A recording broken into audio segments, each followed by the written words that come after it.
예, 오늘 사도행전 두 번째 시간을 같이 한번 보도록 하겠습니다. 사도행전 우리가 지난주에 함께 살펴보면서 사도행전의 시기를 크게 세 가지로 나눈다고 했습니다. 페이지는 3페이지를 먼저 펴주시면 우리 같이 보면서 이야기를 나눌 수 있을 것 같습니다. 3페이지의 가장 밑에 그림에서부터 우리 시작하도록 하겠습니다. 이 그림은 제가 신학대학원을 준비하면서 각 성경의 장수와 그 핵심적인 이미지를 그림으로 만들어 놓은 표 같은 건 그림표인데요. 우리가 사도행전을 크게 세 가지로 시기를 구분한다고 했었습니다. 그게 사도행전 1장 8절의 말씀을 기준으로 너에게 성령이 임하시면 너희가 권능을 받고 온 예루살렘과 온 유대와 또 사마리아와 땅끝까지 내 증인이 되리라 말씀해 주셨던 것처럼 1장, 2장, 3장, 4장, 5장, 6장, 7장까지가 예루살렘에서 일어난 일이라고 했었고 8장부터 12장까지가 이제 유대와 사마리아 지역에서 일어난다 했었고 13장부터 28장까지가 이제 이방 땅의 복음이 전해진다고 했었는데요. 1장에서 보시면 예수님께서 승천하시는 사건이 있었고 제자 중에 마띠아를 선출했었고요. 2장에 보시면 이제 오순절 마가의 다락방 때 성령이 임했고 베드로의 설교로 인해서 사람들이 많이 믿게 되었고요. 3장에 보면 이제 미문 앞에서 은과 금은 내게 없거니와 예수 그리스도 이름으로 일어나 걸으라 라고 이야기하면서 많은 사람들이 솔로몬 행각에서 베드로의 설교를 들었었죠. 그리고 이제 베드로의 설교 때문에 대제사장들이 사도들을 감옥에 가두어서 이제 예수의 이름으로 더 이상 전하지 말라라고 이야기했는데 이제 베드로와 요한은 성령 충만함으로 그들의 말을 듣지 않고 예수님과 그 부활을 전하는 것이 하나님께 더 합한 일이기 때문에 우리 계속 전하겠다라고 해서 나오면서 이제 성령 충만함의 결과로 사람들이 서로 물건을 통용했었습니다. 그때 바나바라고 하는 사람이 자기의 밭을 팔아서 전 재산을 교회에 내니까 이제 아나니아와 삽비라가 질투심에 자기들도 그 내용을 얻고 싶어서 돈을 일부 숨겼다가 죽게 되죠. 그 이후에 베드로가 지나가는 그림자만 이제 있어도 사람들이 낫게 되니까 더욱더 이제 사도들의 예수 그리스도를 전하는 일이 많아져서 사내들인 공의에 잡혀가서 이제 더 이상 예수를 전하지 말라고 했는데 어째서 예수를 전하냐고 했었고요. 여기 가말리엘이라고 하는 사람이 그대로 두라. 하나님께서 나왔으면 하나님이 알아서 하실 것이지 우리가 하면 그 일은 하나님을 대적하는 일이 된다라고 이야기를 했었고요. 6장에서는 7 집사를 세웠습니다. 그래서 7장에 가게 되면 이제 스데반 집사님의 내용이 나오게 되고요. 그 다음에 8장에는 빌립 집사님의 내용이 나오게 됩니다. 이게 지난주에 우리가 봤었던 내용이고요. 오늘은 이제 4페이지를 보시면 바울을 좀 살펴보려고 합니다. 왜냐하면 우리가 사도행전을 총 3가지로 시기를 구분했을 때 1장에서 7장까지, 8장에서 12장까지, 그리고 13장에서 28장까지 있을 때 이 후반부의 28장까지의 내용은 거의 사도 바울의 삶과 그의 사역에 대한 내용이 들어있기 때문에 사도행전의 후반부를 이해하기 위해서는 바울의 생애를 먼저 이해하는 게 중요합니다. 왜냐하면 이 바울이 가는 곳에서 어떤 설교를 했고 또 그가 어떤 교회에서 어떤 문제를 만났는지를 통해서 우리는 초대교회의 역사를 살펴보게 되는 것이죠. 사실은 우리가 이미 바울에 대해서 많이 알고 있어요. 바울에 대한 내용들을 조금씩 알고 있는데 그럼에도 불구하고 오늘 좀 바울에 대해서 총정리를 해야 되는 이유는 바울의 기독교 종교에 있어서의 굉장히 중요성 때문입니다. 유대인 신학자 중에 요셉 클라우스너라고 하는 분이 예수가 없었으면 예수 믿는 사람이 없었을 것이요 바울이 없었으면 세계 기독교는 없었을 것이다 라고 이야기했어요. 이분은 불신자거든요. 그런데도 바울의 중요성을 이렇게 강조했습니다. 예수님께서 이 땅에 오셔서 예수님께서 이제 메시아가 되셨다라는 걸 보여주는 반면에 바울은 그 예수님께서 메시아라는 것을 세계화 시켰다라는 것입니다. 그래서 우리는 이 바울을 통해서 예수님에 대해서 더 알게 되기 때문에 바울의 생애를 살펴보는 것입니다. 바울에 대해서 총 세 가지로 좀 요약을 할 수 있을 것 같은데요. 첫 번째로 그는 준비된 일꾼이었습니다. 그가 왜 준비된 일꾼이었냐면, 펜이 조금 잘 안 나오네요. 준비된 일꾼이었던 이유는 이 사람이 처음에는 히브리 사람이죠. 유대인이었어요. 히브리인이었고 또 디아스포라였습니다. 디아스포라라고 하는 것은 이제 유대인인데 다른 나라에서 살고 있는 사람을 가리켜서 말하는 단어예요. 우리나라로 치면 재외동포 정도 될 수 있겠습니다. 그리고 사도 바울은 로마의 시민권을 가지고 있었습니다. 그래서 로마의 시민권이 있었기 때문에 어디를 가든지 이동이 자유로웠고 또 법적으로 보호를 받을 수가 있었어요. 그래서 바울은 그의 삶부터 하나님께서 사용하시기에 굉장히 적합한 그릇이었다라고 설명을 할 수 있겠고요. 두 번째 바울의 특징 중에 하나는 바울은 우리가 다 알고 있듯이 굉장한 신학적 저술가였습니다. 바울이 신약 성경의 총 27권 중에서 몇 권이나 저술을 남겼는지 혹시 알고 계신가요? 27권 중에 몇 권이나 바울이 썼을까요? 13권이나 바울이 썼는데요.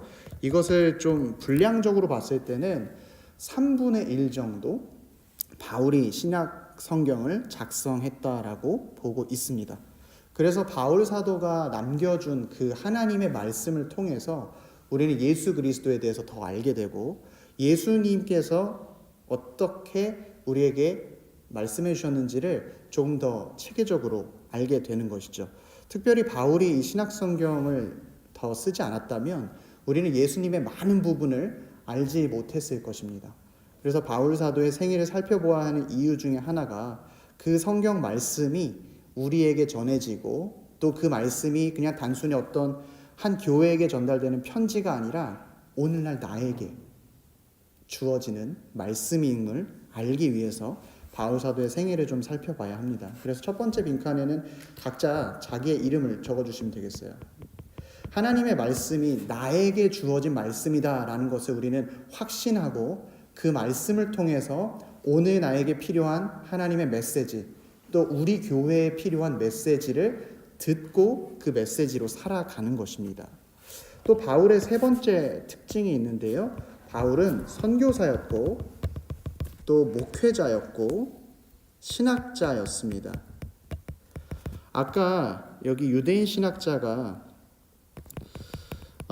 이야기하기를 바울이 기독교를 세계화했다라고 이야기했는데 바울이 전혀 새로운 종교를 이야기한 게 아니에요. 예수 그리스도께서 말씀하신 내용을 전한 것입니다.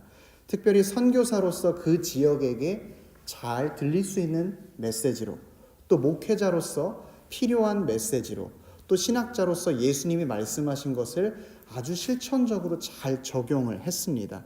특별히 바울 사도는 예수님을 구약의 예언자들이 예언한 메시아라고 생각을 했어요. 그래서 하나님께서 예수님을 이 땅에 보내주시고 십자가에 달리시고 부활하신 것이 바로 구약 성경의 성취다라고 생각을 했어요. 그러니까 예수님의 말씀을 전한 것이죠. 바울이 전한 것은 예수 그리스도의 말씀이었다.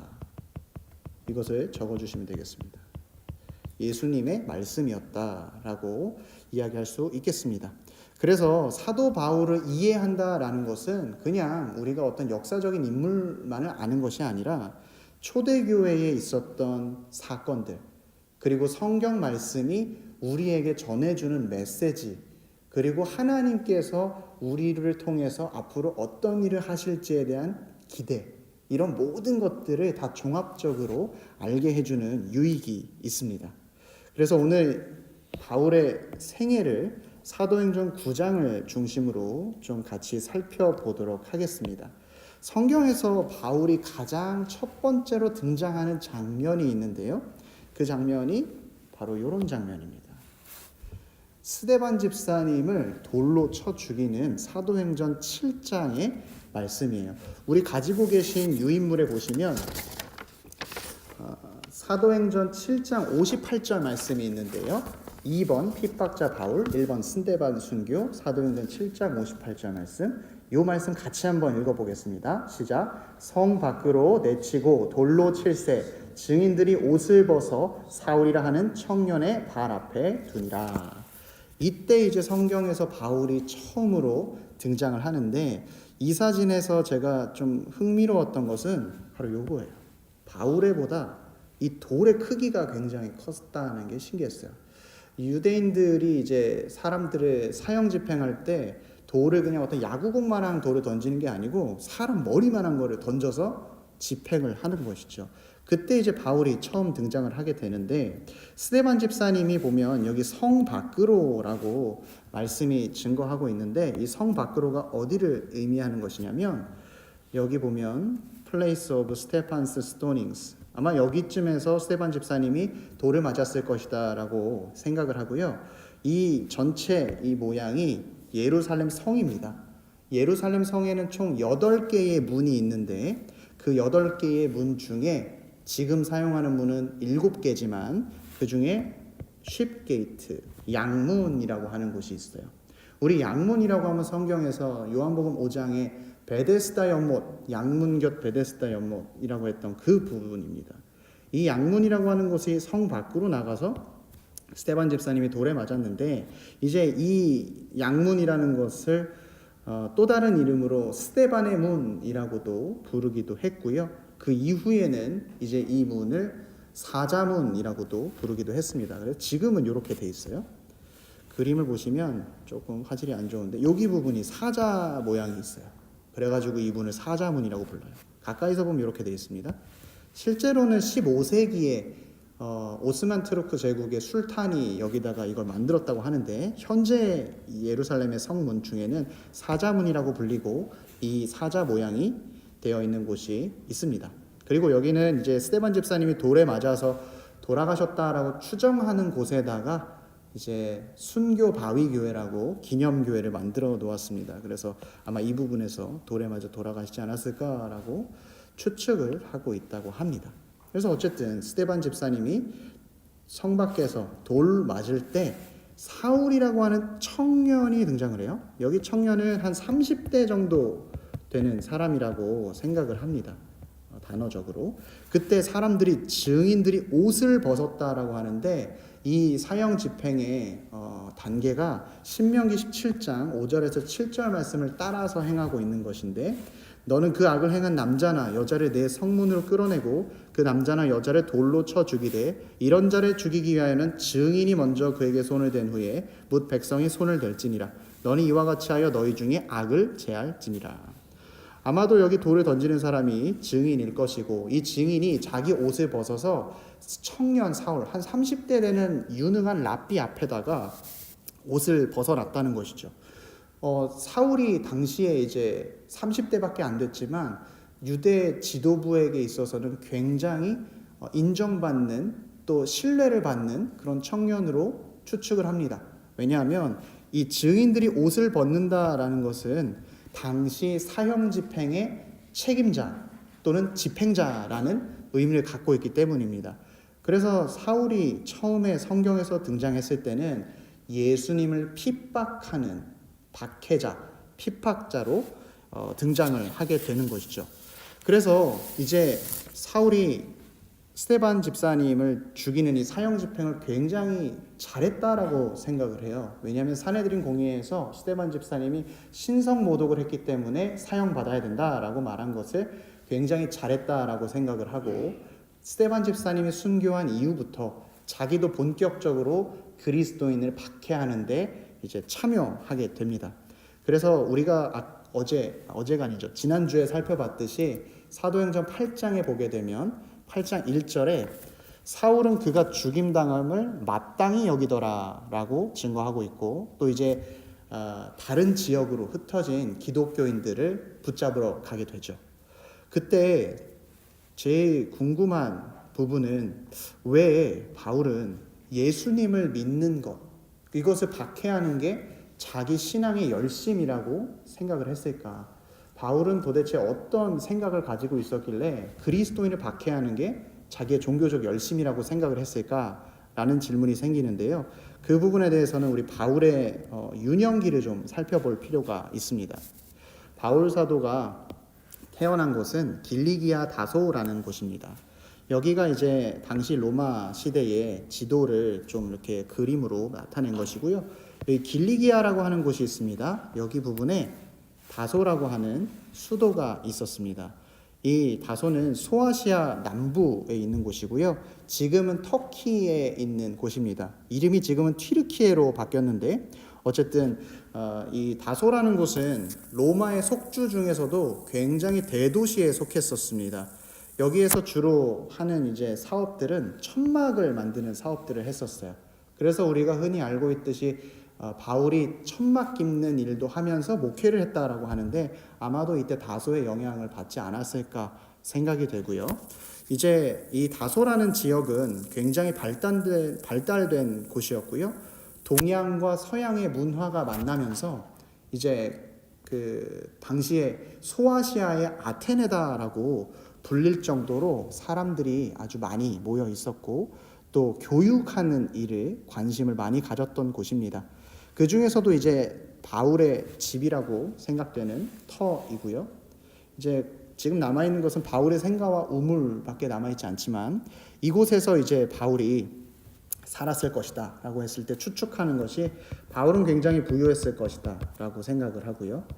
또 두 번째로 바울이 여기에서 로마 시민권을 갖고 있었던 특권층이었다라고 생각을 합니다. 우리가 사도행전 22장 3절 말씀 여기 부분인데요. 한번 여기 같이 한번 읽어볼까요? 시작. 나는 유대인으로 길리기아 다소에서 났고 이 성에서 자라 가말리엘의 문화에서 우리 조상들의 율법에 엄한 교훈을 받았고 오늘 너희 모든 사람처럼 하나님께 대하여 열심히 있는 자라. 길리기아 다소 굉장히 발달된 도시였고 그곳에서 율법을 배웠고요. 이제 특별히 하나님께 대해서 열심히 있는 사람이었다라고 자기 스스로에 대해서 돌아보고 있습니다.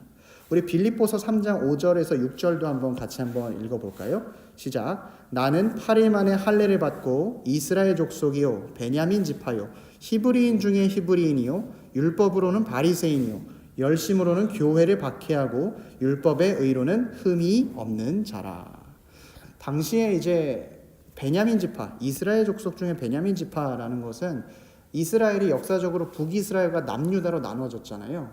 근데 북이스라엘은 당시 사람들이 혼혈 정책에 의해서 사마리아 사람들은 상종하지 않겠어라고 해서 무시하던 그런 지역이었고 이제 남유다에 남아있는 유다 지파와 베냐민 지파만 순수 혈통이라고 생각했는데 바울 자기 자신은 내가 베냐민 지파다라고 말하는 것 자체가 내가 유일한 그 남유다 지파의 순수 혈통이다라고 이야기하는 것이고요. 난 지 8일 만에 할례를 받았다라고 이야기하는데 부모님께서 율법을 굉장히 잘 준수했다라는 것이죠.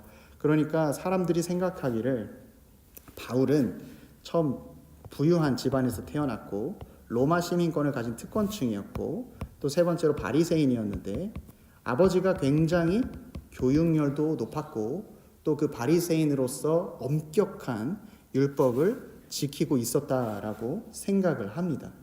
재미있는 것은 바울이 자기 자신에 대해서 소개할 때 사도행전 22장에 보면 나는 이성에서 자라 가말리엘의 문화에서 우리 조상들의 율법에 엄한 교훈을 받았다라고 이야기를 하는데 우리 아까 혹시 가말리엘 하면은 기억나는 사람 있으신가요?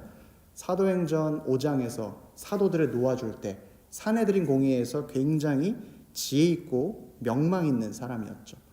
다소가 굉장히 교육열이 높았던 곳인데 자기 자신은 가말리엘에게 가서 율법을 배웠다는 거예요. 이 말은 예루살렘에 가서 내가 생활하면서 하나님의 율법을 배웠다라는 것이거든요. 그러면 왜 다소에서 다소에서 충분히 배울 수 있었는데 이 예루살렘으로 바울은 가게 되었는가? 이것이 의미하는 것은 바울은 세상적인 그런 교육보다 하나님의 신앙적 교육에 자기의 인생이 다 초점이 맞춰져 있다라는 것입니다. 예루살렘에서 굉장히 엄격한 율법을 배웠던 게 바울의 삶이었던 것이죠. 그래서 바울은 이 예루살렘에서 가말리엘의 문화에서 여기 가말리엘의 문화에서 최고의 엘리트 교육을 받게 됩니다. 재미있는 것은 바울이 몇 살 때쯤 예루살렘으로 유학을 갔을까 이렇게 추정할 때 아마 13살 이후에 갔을 것이다 라고 사람들이 많이 추측을 해요. 왜냐하면 유대인의 전통 중에 바르 미츠바라는 전통이 있습니다. 혹시 들어보셨는지 모르겠어요. 제가 아는 목사님은 밤맛조아 이렇게 발음하시는 분도 있는데 바르 미츠바라는 전통이 있는데 그게 이제 유대인들이 13살이 되면 성인식을 치르거든요. 그 성인식을 치렀을 때 이런 식으로 해요. 그림이 하나 빠진 것 같은데 죄송합니다. 그림이 하나가 다음 장에 있네요. 다음 장에 보시면 요 그림이 있어요. 세 번째 그림. 요 세 번째 그림 보면 이 작은 애가 이제 토라를 펼쳐두고 랍비들이 딱 그 구절을 딱 가리켜요. 그럼 그걸 읽고 해석을 해야 돼요. 그걸 이제 통과하면 내가 이제 나의 자신을 책임질 수 있는 성인이 되었다라고 이야기를 해서 이 바르가 할 때 이 벤이라는 게 아들이라는 뜻인데 이것을 이제 복수형으로 하면은 바님 이렇게 표현을 하고요. 이 미츠바라는 것은 계명이라는 뜻입니다. 그래서 계명의 아들이 되었다라고 이야기를 해요. 13살 이전에는 부모님이 신앙교육을 책임졌다면 13살 이후부터는 자기 자신이 스스로 행동에 대해서 책임을 지고 자기가 유대 사회에서 일을 하게 됩니다. 그래서 바울이 13살 이후에 예루살렘에 가서 가말리엘의 문화에서 내용을 배웠을 것이다 라고 생각을 합니다. 그러면 이제 다시 원래 질문으로 돌아올게요. 왜 글자가 참 잘 안 써지는데 말로 설명드릴게요. 왜 예수님을 핍박하는 게 유대인에게 있어서는 공의를 행하는 것이었을까? 이게 우리의 질문이었는데요. 예수님을 핍박하는 이유는 여러 가지가 있지만 크게는 세 가지입니다. 첫 번째로 예수님은 율법을 무시하는 분이었어요. 바울은 자기 인생 전체가 율법으로 맞춰져 있는데 율법을 예수님은 무시한다라고 생각을 했어요. 안식일에 손 마른 자를 고쳐주시면서 내가 해야 할 일을 했는데 어째서 나에게 이렇게 말을 하느냐라고 이야기를 하셨고 또 성전 체계를 굉장히 부인하셨죠. 성전에서 예수님이 상을 뒤엎으시고 이 성전이 허물어져야 된다라고 말씀을 하니까 예루살렘에서 성전에 모여서 예배하는 바리새인들에게는 있을 수 없는 이야기였던 것이죠. 그래서 율법과 성전을 이제 무시하던 예수님에 대해서 사람들이 박해를 했었던 것이고요. 그것보다 가장 중요했던 것은 세 번째 이유인데 사실 율법과 성전을 무시하는 것에 대해서는 박해를 했다고 하는데 요한복음 말씀에 보면 이제는 바리새인들이 예수를 죽이려고 모의했더라라는 부분이 나오는데 그 이유가 바로 예수님이 내가 하나님의 아들이다라고 말하는 순간 유대인들은 그것을 신성모독으로 생각했고 더 이상 참을 수가 없었던 것이죠. 예수님은 내가 이 땅에 내려온 것이 메시아로서 온 것이고 내가 이후에 하나님 보좌 우편에 앉을 자다라고 말을 한 순간 대제사장이 자기 옷을 찢고 신성모독이다라고 이야기를 하면서 그때부터 예수님을 죽이겠다라고 했는데 그리스도인들이 어떤 사람들인가요? 그리스도인들은 예수님을 그리스도로 믿는 것뿐만 아니라 다른 사람들한테 전해요. 예수님이 그리스도예요. 예수님을 믿어야 돼요. 그러니까 바리새인들 입장에서는 정말로 용납할 수 없는 존재들인 것이죠. 자기들이 믿고 있는 믿음의 체계를 무너뜨릴 뿐만 아니라 그 나무에 달려 죽은 저주받은 사람이 그리스도다라고 말하는 것은 참을 수가 없었던 것이죠. 그래서 당시의 바리새인들은 그리스도인들을 핍박하는 것이 굉장히 하나님을 위한 열심이다라고 생각을 했습니다. 바울이 그래서 8장에 보시면 이제 사도행전 8장에 보시면 바울이 이제 그리스도인들을 추격해가지고 그리스도인들을 붙잡으러 가는 다메섹으로 가게 되는 장면이 나옵니다. 여기에서 그는 일생일대의 사건을 마주하게 되는데 자기의 인생을 바꾸는 회심의 체험을 하게 되죠. 여기 보시면 바울이 다메섹 도상에서 아주 큰 빛을 보게 되었다라고 이야기를 합니다. 바울이 이때 큰 빛을 보았을 때 예수님께서 부활하신 모습을 보았다라고 이야기를 해요. 그래서 바울은 이 당시에 자기 자신의 과거의 모습, 이런 모든 것들을 다 깨닫게 되는 것이죠. 우리 회심 사건의 사도행전 9장 3절 말씀 같이 한번 읽어보도록 하겠습니다. 시작. 사울이 길을 가다가 다메섹에 가까이 이르더니 호련히 하늘로부터 빛이 그를 둘러 비치는지라. 이 빛이 너무나 강렬해가지고 바울은 눈이 멀어버렸어요. 육신적으로 눈이 멀어버린 것뿐만 아니라 영적으로도 굉장한 혼란을 겪게 됩니다. 왜냐하면 자기 자신이 그동안 핍박했던 예수님이 진정한 그리스도라는 것을 알게 된 것이고, 그동안 그렇다면 내가 했던 모든 일은 다 잘못된 것이구나, 이것에 대한 엄청난 충격을 받게 되는 것이죠. 그래서 바울은 이제 이 빛을 마주한 뒤로 자기 자신의 삶을 돌아보고 회개하는 시간을 가지게 됩니다. 그때 이제 만나게 된 사람이 이 장면은 바울이 다메섹으로 가는 길 이쪽이라고 추정을 하는데, 왜 멀리서 찍었냐면 다메섹이 지금 시리아 지방에 있는 도시예요. 그래서 그쪽으로는 들어갈 수가 없어서 이것을 찍으신 분이 멀리서 이렇게 아마 여기 어딘가에 다메섹으로 가는 길에서 예수님을 만났을 것이다 라고 생각을 하고 있습니다. 그래서 여기 아나니아라고 하는, 다메섹의 예수님의 제자 중에 아나니아라고 하는 사람에게 바울의 눈을 뜨게 해주라고 하나님께서 말씀하시죠. 그 말씀이 사도행전 9장 15절 말씀입니다. 제가 읽어드릴게요. 주께서 이르시되 가라, 이 사람은 내 이름을 이방인과 임금들과 이스라엘 자손들에게 전하기 위하여 택한 나의 그릇이라. 하나님께서 당시 바울을 통해서 일하실 것에 대해서 말씀하시는데, 이방인, 임금들, 이스라엘 자손들에게 하나님의 복음을 전하는 자로 세우셨다라는 거예요. 우리가 사도행전 7장에 보면 스데반 집사님이 순교하는 장면을 보게 됩니다. 하나님의 종으로서 그 사명이 끝나가는 순간이죠. 그런데 하나님은 한 사람의 사명이 끝나가고 있을 때 또 다른 사람을 준비하고 계셨습니다. 본인 자신은 박해자로서 하나님을 위한다는 의미로 예수 그리스도를 핍박했지만, 사실 하나님은 그 사람을 통해서 하나님의 놀라운 일을 준비하고 계셨던 것입니다. 그래서 바울이 이제 눈을 뜨게 된 이 장소에 바울의 그 회심교회라는 기념교회가 하나 세워져 있어요. 여기는 동방정교회 교회인데 굉장히 멋있게 세워져 있고요.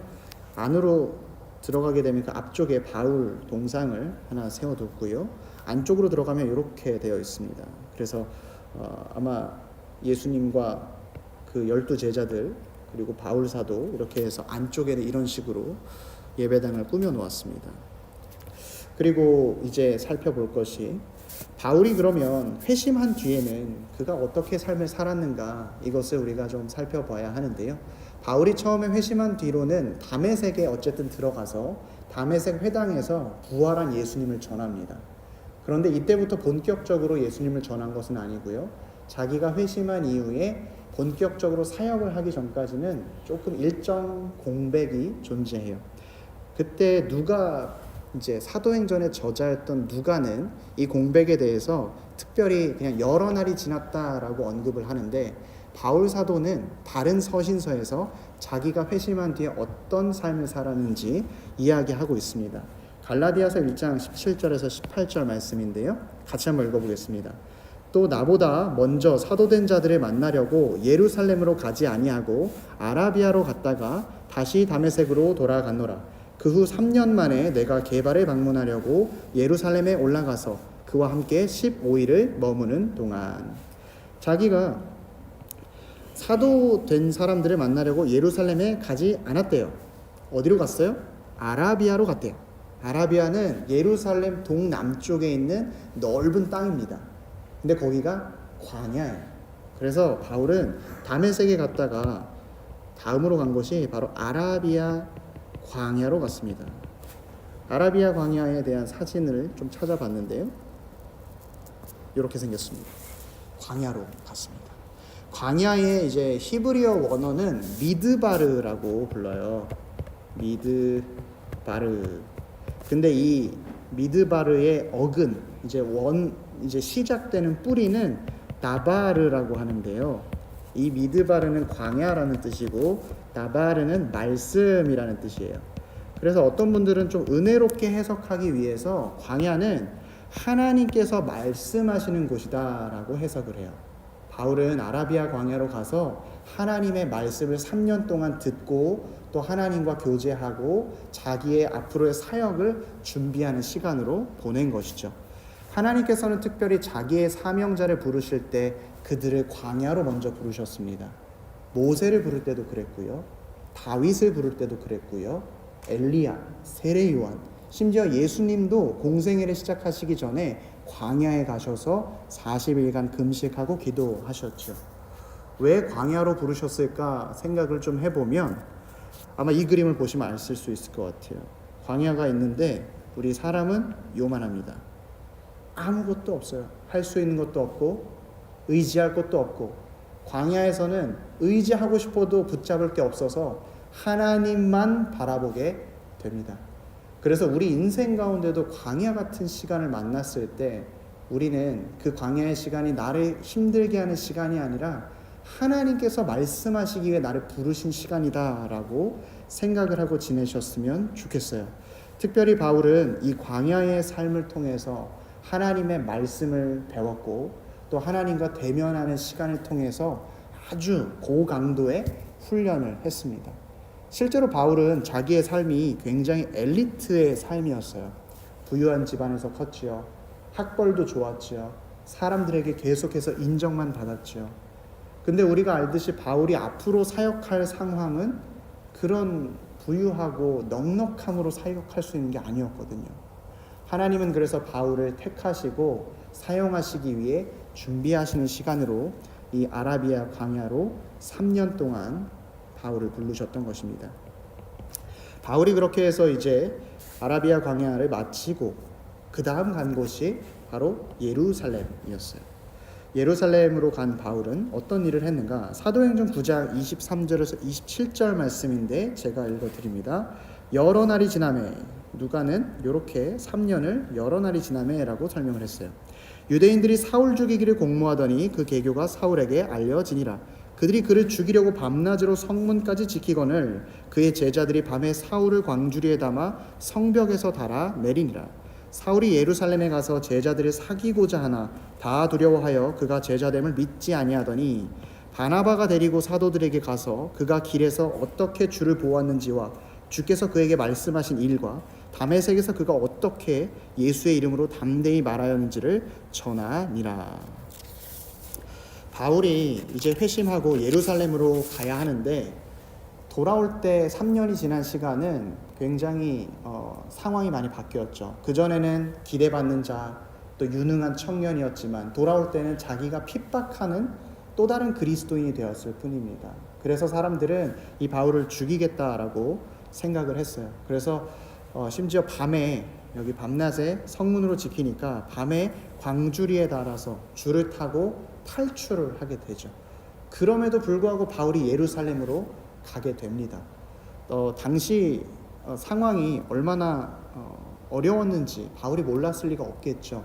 심지어 지금도 유대인들 중에서 예수님을 메시아로 믿는 사람은 메시아닉 주라고 부르는 사람들이 있어요. 그런 사람들은 유대인이지만 내가 예수님을 그리스도로 믿는다라고 하는 사람들이거든요. 그런데 그 사람들조차도 지금도 그 사람들은 핍박을 받아요. 심지어 아이들에게 돌을 주면서 저 사람들에게 돌 던지면 내가 사탕을 줄게라고 할 정도로 현재도 메시아닉 주는 유대인에게 핍박을 받고 있었습니다. 그런데 바울이 이 당시에는 얼마나 그 핍박이 심했겠어요. 그럼에도 불구하고 바울은 예루살렘으로 가게 됩니다. 근데 재미있는 것은 유대인들에게도 그렇게 환영을 못 받았는데 그리스도인들에게도 환영을 못 받아요. 한번 생각해 보세요. 예전에는 박해하는 사람이었는데 3년 만에 돌아와서 이제 내가 그리스도인이다 라고 말하면 믿어줄 사람이 별로 없죠. 내 옆에 있는 그리스도인들이 예전에 바울한테 핍박받았던 사람들이에요. 내가 직접 바울에게 핍박을 받았어요. 그러니까 바울을 만나기가 꺼려지는 것이죠. 심지어 사도들은 오늘 말씀에서 그가 제자됨을 믿지 않았다라고 이야기했어요. 심지어 이렇게 생각했는지도 모르죠. 바울이 간교한 계교를 써가지고 우리를 한꺼번에 잡아들일지도 모른다, 이런 생각을 했는지도 모르죠. 하지만 이때 하나님께서 이 중재자 바나바라고 하는 사람을 세우셨습니다. 우리 사도행전 4장에서 아까 자기 전 재산을 팔아서 교회에 헌금했다는 그 사람이죠. 그때 사도들에게 그가 가서 그가 길에서 어떻게 주를 보았는지와 다메섹 도상에서 하나님 만난 것, 주님 만난 것, 주께서 그에게 말씀하신 일, 이방인과 임금과 그리스도에게 전할 나의 그릇이다, 다메섹에서 그가 어떻게 예수의 이름으로 담대히 말하였는지를 전하니라. 이렇게 해서 바울은 바나바의 중재로 인해서 제자들을 만나게 되었습니다. 제자들 앞에 서서 아마도 추측하기로는 바울이 첫 번째로 얘기했던 것은 내가 예수님을 어떻게 만났는지, 내가 왜 그리스도인이 되게 되었는지를 설명했을 것이고, 두 번째는 내가 그동안 당신들을 박해해서 너무나 미안하다, 내가 사과하고 싶다라는 이야기를 했을 것입니다. 왜냐하면 바울이 앞으로 사명을 감당하는 데 있어서 자기의 이 치부와도 같은 과거의 상황을 사도들에게 충분히 용서를 구할 필요가 있었기 때문입니다. 그래서 바울은 자기가 죽을지도 모르지만 예루살렘으로 가야 했었던 이유는 사도들을 만나서 자기의 상황과 사과에 대한 내용을 해야 했기 때문이죠. 우리 갈라디아서 1장 17절에서 18절 말씀에 보면 3년 만에 내가 게바를 방문하려고 예루살렘에 올라가서 그와 함께 15일을 머무는 동안 사도들과 15일 동안 바울은 함께 했습니다. 그러면서 예수님은 어떤 분이셨는지, 예수님의 말씀은 어떤 가르침이 있었는지, 특별히 성령이 임하시면 예루살렘과 온 유대와 사마리아와 땅끝까지 너희에게 증인이 되리라, 너희가 증인이 되리라 했던 그 말씀을 듣고 이제 이방인을 향한 사도로서 변하게 된 것이죠. 오늘은 이렇게 핍박자였던 바울이 어떻게 주님의 사용받는 사명자가 되었는지를 좀 살펴보게 되었습니다. 바울은 자기 자신이 하나님을 열심으로 위한다라고 생각했지만 그것이 사실은 하나님을 가장 힘들게 하고 하나님을 가장 핍박하는 일이었습니다. 그러나 바울은 하나님 예수 그리스도를 보고 이제 그 자기의 치부를 하나님 앞에 다시 용서받고 하나님께 쓰임받는 택한 그릇이 되었습니다. 사랑하는 우리 피스메이커 교우 여러분, 우리의 삶 가운데 우리가 숨기고 싶은, 또 우리가 다른 사람에게 알리고 싶지 않은 우리의 부족함과 연약함이 있습니다. 그러나 그 연약함과 부족함까지도 주 예수 그리스도를 만났을 때 주님은 그 연약함을 사용하셔서 주님의 일을 하시는 분이십니다. 그래서 우리가 늘 주님을 바라볼 때 생각해야 할 것은 나의 약함까지도 사용하시는 주님, 나를 구원하신 것뿐만 아니라 나를 통해서 주의 일을 해나가시는, 역사하시는 주님을 만나기를 소원합니다. 오늘 바울의 이 삶을 살펴볼 때 바울의 삶의 가장 중요한 것은 회심의 체험이었습니다. 우리 삶도 날마다 하나님을 다시 만나고 하나님 앞에 우리를 마주하면서 우리의 신앙이 뜨거워지는 그런 모두가 되기를 축복합니다. 이 시간 짧게 말씀을 살펴보았는데 우리 기도하고 또 주님께 간절히 성령 충만 구하는 시간 갖도록 하겠습니다. 이 시간 같이 기도하실 때 주님, 나의 약함을 아시는 주님, 내 약함도 사용하실 줄 믿습니다. 내가 주님 만나서 주님이 나를 사용해 주시옵소서. 사도 바울처럼 나도 사용해 주시옵소서. 이 시간 우리의 마음을 다해 주님께 기도 올려 드립니다.